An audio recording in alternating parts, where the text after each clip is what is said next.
everybody. Cold, overcast day here in Charlottesville, Virginia. About 20 degrees outside, so perfect day to sit inside a casino all day and play poker. So looking forward to that. Heading out to National Harbor again on a rare Saturday session. Usually Saturdays I reserve to spend the day with my wife. She's got other plans today, so I'm gonna get a poker session in on Saturday, so hoping the action is really good out there. Worried a little bit about getting into a game. I checked Bravo last night at 2 a.m. and there was 120 people on the wait list, so hoping it's not like that during the day. But what can you do? I'm gonna head out there either way. Hopefully it won't take too long to get into a game. Also hoping to play much better this session. Those of you who watched the last episode of the vlog saw that I just played terrible. It was illustrated with a pair of jacks that I played, but the whole session I was unfocused, just wasn't concentrating. So I'm gonna try and play much better. So pretty simple goals: get some good footage, play my A game. Should be simple, right? Let's get to it. I'll see you there.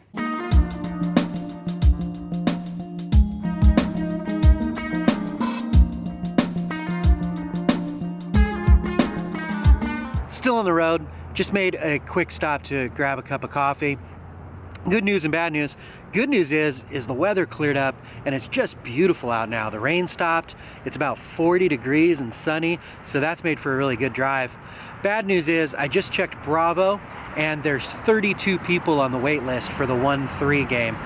So I don't have a lot of high hopes about getting into a game right away, but who knows, maybe it'll clear up by the time I get there.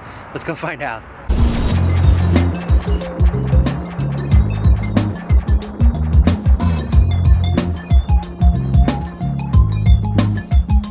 All right, made it out here to DC safely. No problems on the drive, but let's go get on this giant wait list and see how long it takes to get in a game.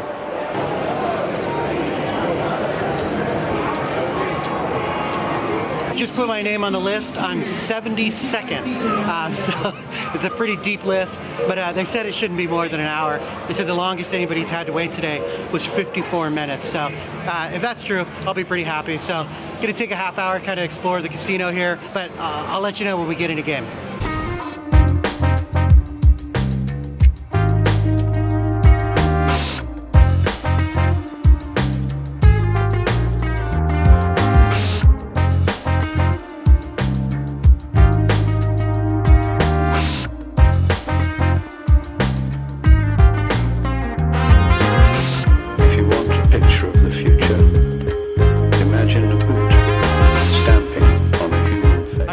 Finally got in a game here. It took 2 hours to get a seat, so the wait kind of sucked. The bad part is it's going to make what I was hoping would be a 6 or 7 hour session a 4 or 5 hour session. So that's too bad. But anyways, it looks like a pretty good game. It's a good mix of tourists and regs.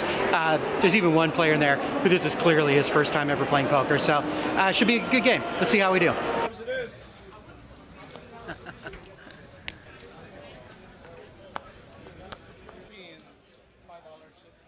In this hand, I'm in the big blind.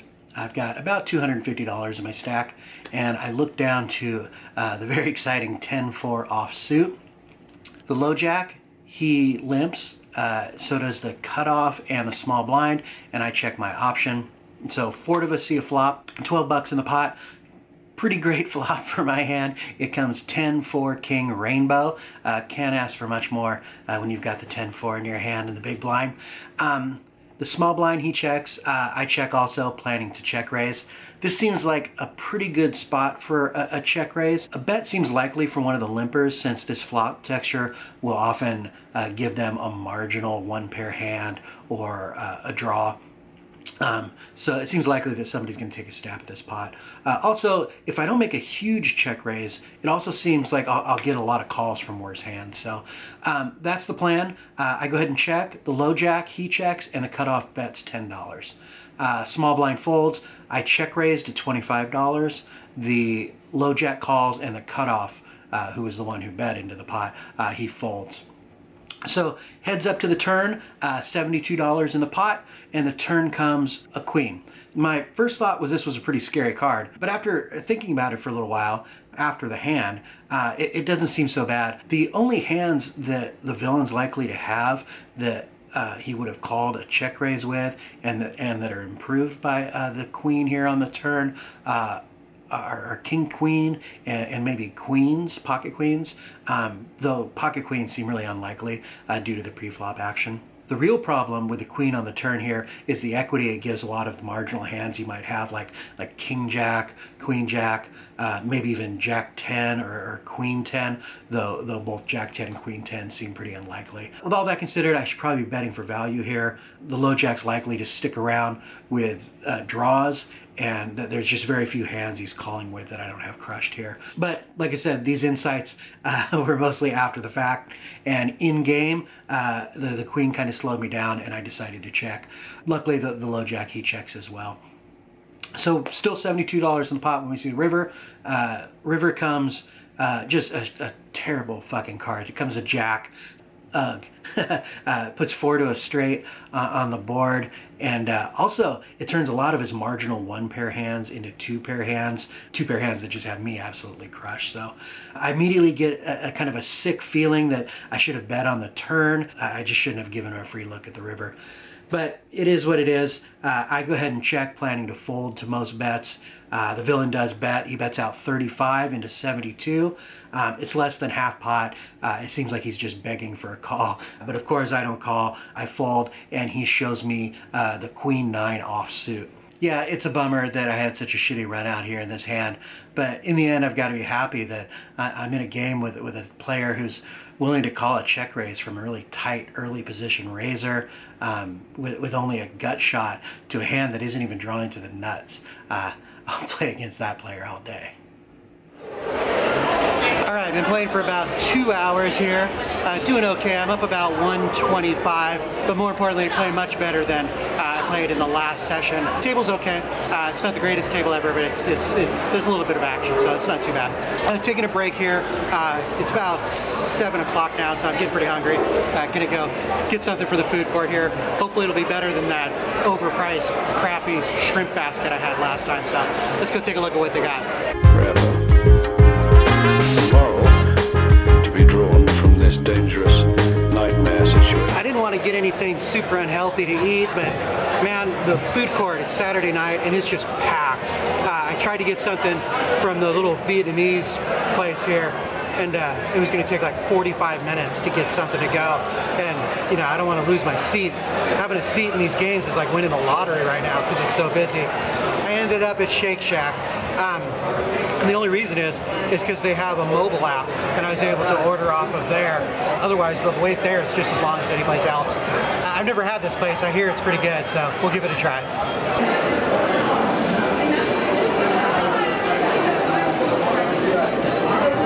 Definitely doesn't look very healthy, but I gotta admit, it looks pretty good, especially because I'm so hungry. So, like always, gonna take it back to the table and eat it there. True degeneracy. 10:25 on the minute.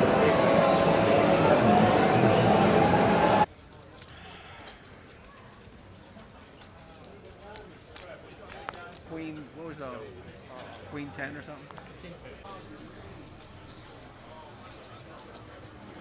In this hand, I'm in early middle position. I think I'm under the gun +2 with about a stack of about $300, and I look down to Ace of Hearts, King of Hearts. It's folded to me. I make it 11 to go. The player on my immediate left, he calls and the button calls. Pretty standard there. Maybe I could have opened a little larger, but this sizing had been accomplishing everything that I wanted it to, so I felt good about that. But 3 of us go to the flop, $35 in the pot. The flop comes Jack of Hearts, 10 of Diamonds, 3 of Spades. I check. I feel like I've got a hand here that I'd like to see a turn with. There's no turn that's going to weaken my hand here, and lots of turns will improve it. Some turns will give me a monster here. So I check. The middle position player immediately on my left, he bets $25. The button calls, and I go ahead and call as well. We see a turn with $110 in the pot. The turn is the Queen of Hearts. Just a glorious card.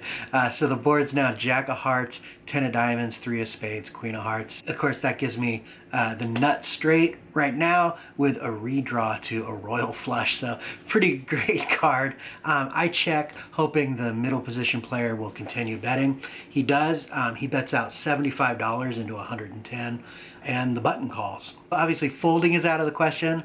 So all I'm asking myself is whether I want to call or raise.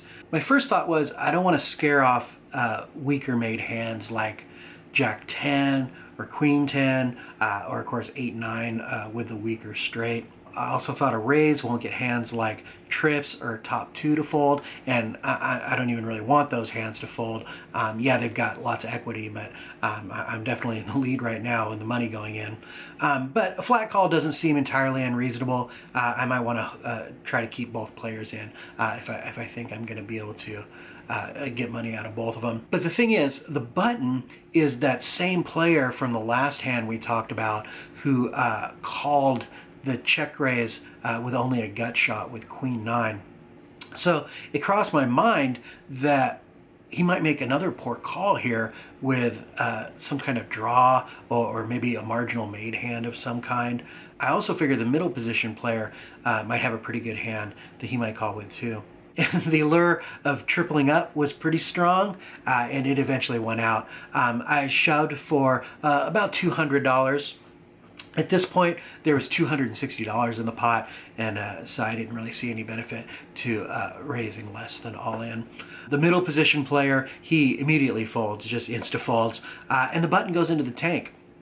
Once he goes into the tank, of course, I want to call any hand that he has to think this hard about. I obviously got just crushed. Sadly, he does find a fold, and I scoop the pot. It wasn't quite as big a pot as I would have liked to have gotten with this monster of a hand, but it was still a pretty good win, so feeling good about it. Good bluff, man. Good bluff. Yeah, thank you. Taking a break here. I'm going to be honest with you, Shake Shack, it was just all right. I don't know what all the fuss is about. Doing okay in the game right now. I think I'm up maybe $30 or $40. Going to get back in there, try and grind out a win for the day. That's it for poker today. Not a bad session, plus 36, so nothing exciting, but much better than the last session, right? At least it's a win. But more importantly, played much better this session. I was much more focused. The hands that I played, I thought I played to the best of my ability, so definitely was putting my A game in today, and did so for the whole session. So I feel good about that, and that's going to do it. I'm going to grab some coffee and hit the road here. Make sure you check in for the next vlog. I'm going to go to a casino I haven't vlogged at before. On Monday, I'm going to check out Maryland live, so make sure you tune in, especially if you haven't seen that casino. We can check it out together. Other than that, thanks for watching. If you like the videos, make sure you subscribe, and also give it a thumbs up if you feel like it. And leave a comment below. Not only do I read them all, but I try and reply to every single comment. So I'd love to hear from you. Thanks for watching.